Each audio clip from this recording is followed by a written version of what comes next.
आगे पढ़ा रहा है। एचआर का मतलब सिर्फ रिक्रूटमेंट, सिलेक्शन, प्रमोशन, ट्रांसफर नहीं होता है। एचआर को बहुत डिटेल में समझना होता है। एचआर का मतलब बहुत डिटेल है।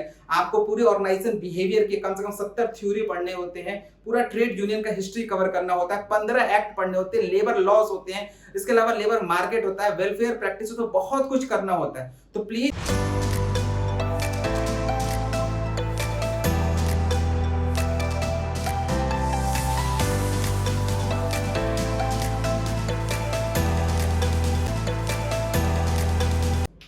Hello student, my name is Rahul Kumar.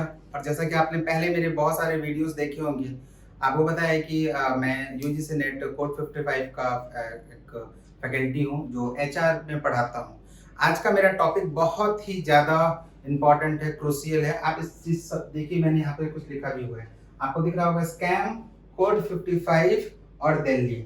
ये बातें ये सभी कोचिंग सेंटर वालों के लिए हैं जो दिल्ली में या दिल्ली एनसीआर में या फिर इंडिया में जो काम कर रहे हैं, जो कोड 55 के साथ स्कैम कर रहे हैं। अब आप पूछोगे सर क्या स्कैम है, तो कोड 55 का स्कैम होता है एचआर से।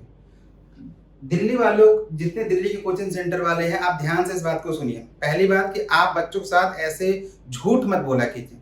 जितने भी कोचिंग सेंटर वाले दिल्ली में एक ही बात कहते हैं कि अगर आपको एचआर पढ़ना है तो मैनेजमेंट के टीचर से पढ़ लो, अगर आपको एचआर पढ़ना है तो कॉमर्स के टीचर के साथ पढ़ लो। अरे भाई क्यों? कॉमर्स का टीचर कैसे बताएगा कि कोड 55 के अंदर में क्या चल रहा है? मैनेजमेंट का फैकल्टी कैसे बताएगा कोड 55 में क्या चल रहा है? दूसरी बात, हमारे स्टूडेंट भी थोड़ा सा अवेयर होने आपको भी जरूरत है। आप भी कभी किसी भी फैकल्टी से क्लासेस लेने जा रहे हो या यूट्यूब पे वीडियो देख रहे हो या किसी कोचिंग सेंटर में या ऑफलाइन में क्लासेस ले रहे हो, तो आप जरूर इस बात को ध्यान रखें और अपनी फैकल्टी से और जरूर मांगने की कोशिश करें या पूछने की कोशिश करें कि सर अगर आप नेट क्वालिफाइड हैं, पहली बात तो अगर हैं तो किस सब्जेक्ट में है, और अगर हैं अगर कोड 55 में तभी मुझे पढ़ाइए, और अगर कोड 55 में नहीं है तो मत पढ़ाइए। क्योंकि एचआर को बदनाम किया जा रहा है कि मैनेजमेंट का फैकल्टी भी एचआर पढ़ा लेगा, कॉमर्स का फैकल्टी भी एचआर को पढ़ा लेगा। कैसे पढ़ा लेगा? अभी मैंने कुछ दिन पहले देखा कि एक स्टूडेंट मेरे पास आया होता और वो कह रहा था कि सर टोटल एचआर में कोड 55 में तो सिर्फ 5 एक्ट पढ़ना है। किसी कोचिंग सेंटर ने उसको बोल दिया था कि 5 एक्ट पढ़ लो तुम्हारा हो जाएगा नेट। छोटे छोटे से 5 एक्ट उठा के उसने पढ़ा दिया और वो उस लड़की का हुआ नहीं, वो वापस मेरे पास आई। तो ऐसे दिल्ली वालों, दिल्ली के कोचिंग सेंटर, जो भी कोचिंग सेंटर है, स्पेशली उत्तम नगर, जनकपुरी, लक्ष्मी नगर, नोएडा, गुड़गांव और ये करोल बाग, ओल्ड राजेंद्र नगर, जितने भी यूजीसी नेट के कोचिंग सेंटर वाले, प्लीज ऐसा मत कीजिए।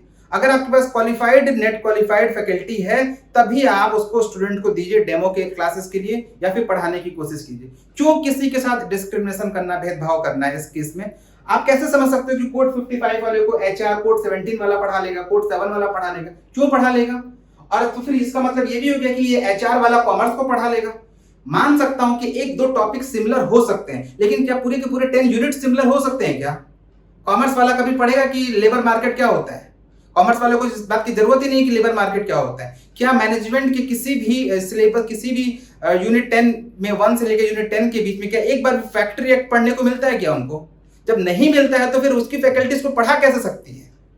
और आप स्टूडेंट, आपको भी अवेयर होने की जरूरत है। इस स्कैम से बचने की कोशिश करें। किसी को भी फालतू में पैसे वैसे ना दें। अगर आपको लगता है कि आपसे कोई इस तरीके से बात कर रहा है, इस तरीके से आपके कोई डिस्कशन कर रहा है, तो आप कोशिश करें कि उससे अवेयर हो जाए, तुरंत दूरी बना लो उस ऐसे कोचिंग सेंटर से। और बहुत सारे फेक कोचिंग सेंटर है, यहाँ तक कि ऑनलाइन भी बहुत ऐसे आपको सेंटर्स मिलेंगे जहाँ पे फैकल्टी का आपको पता ही नहीं चलेगा कि पहली बात को नेट है कि नहीं। पहली बात की फैकल्टी नेट, दिल्ली के अंदर 99% जो फैकल्टी है जो कोचिंग पढ़ा रही है वो नेट क्वालिफाइड है ही नहीं, और वो पढ़ाने के लिए आ गए।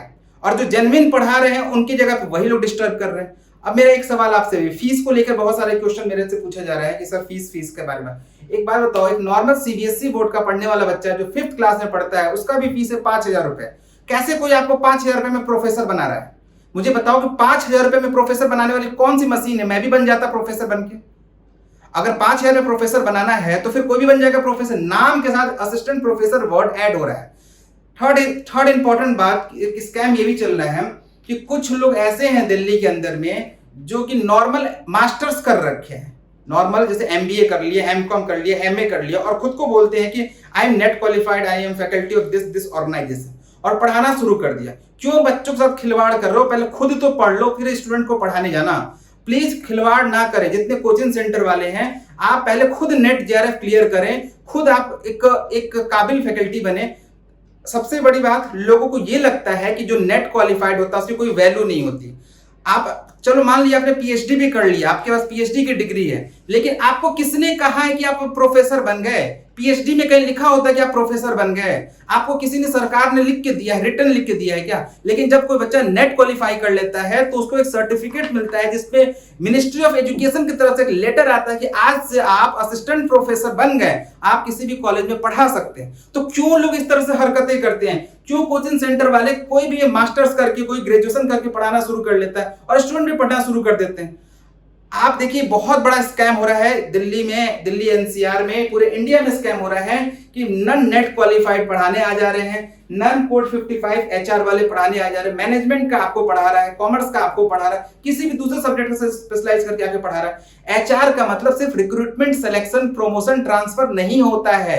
एचआर को बहुत डिटेल में समझना होता है। एचआर का मतलब बहुत डिटेल है।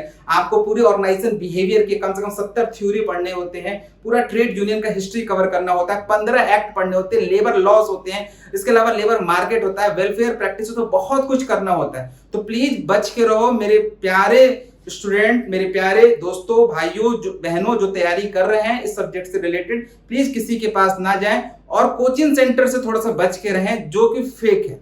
आप जाइए वहां पे, अपने आपको जिस भी कोचिंग सेंटर को ज्वाइन करना कीजिए, मुझे कोई प्रॉब्लम नहीं।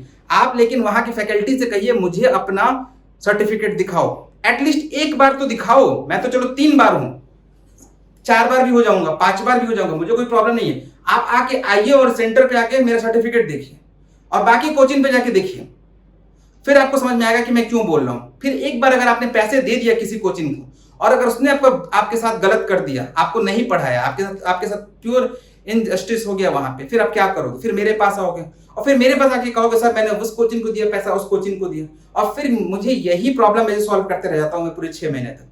तो प्लीज ऐसा कुछ मत करो। ये वीडियो बहुत इंपॉर्टेंट है। इस स्कैम से बचने का तरीका है, दिल्ली के अंदर 99% फैकल्टी कोचिंग सेंटर वालों के पास उस पार्टिकुलर सब्जेक्ट के फैकल्टी नहीं होते हैं, लेकिन वो पढ़ाते हैं। आपका काम है कि आप जाइए, उनसे पूछिए, उनका डॉक्यूमेंट्स, उनका सर्टिफिकेट मांगिए, फिर क्लासेस स्टार्ट करने की कोशिश कीजिए। और ये सिर्फ मेरे लिए नहीं है, ये सबके लिए है। आपका करियर आपके हाथ में, आपका भविष्य आपके हाथ में, ऐसे यूं ही बेकार ना होने दीजिए। Thank you so much. जय हिंद।